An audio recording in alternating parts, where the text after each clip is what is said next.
because we are working professionals.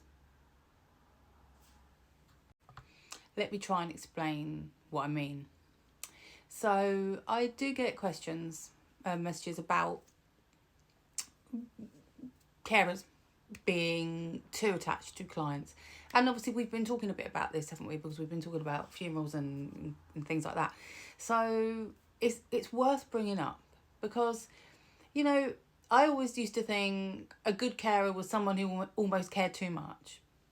I know in my time in care, I've definitely had people who I've cared too much for. And I mean that.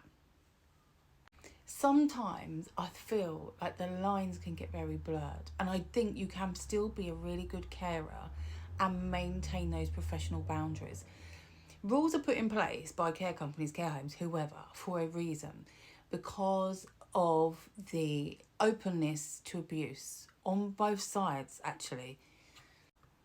So, for example, the monetary side of things is really, really important. Like, I've done it myself. I've been out and bought people things, and sometimes I've not wanted anything for it because I've done it because I wanted to do it. Sometimes people have asked me to do it for them. Okay, and like, you know, this is a very grey area. It can be, because you've got to cover yourselves. You've got to protect you. You've got to protect them from potentially financial abuse, because it goes on a lot more than we think.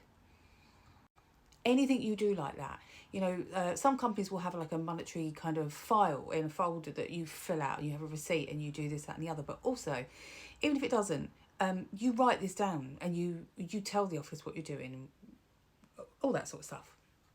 If it's something that you want to do with one of your clients in your own time, I don't have a problem with that if it's out of the kindness of your heart. But the reason I think a lot of companies have an issue with it, well, there's quite a lot of issues. I think it's the fact that they're not getting any money out of it. That's one issue. But it's also because it does need running past them, and it does need running past the family if the family are available. It comes down to being insured. It comes down to lots of different reasons. And also that professional boundary. It also sets a bit of a precedent sometimes with other carers. So if one carer is like full on doing this, and then you can kind of tell that person's favourite and whatever.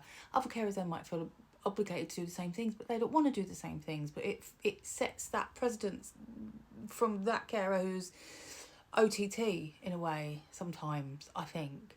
I think it's lovely when we develop these incredible relationships with some of our clients. I do. And they do, honestly, they pull at your heartstrings.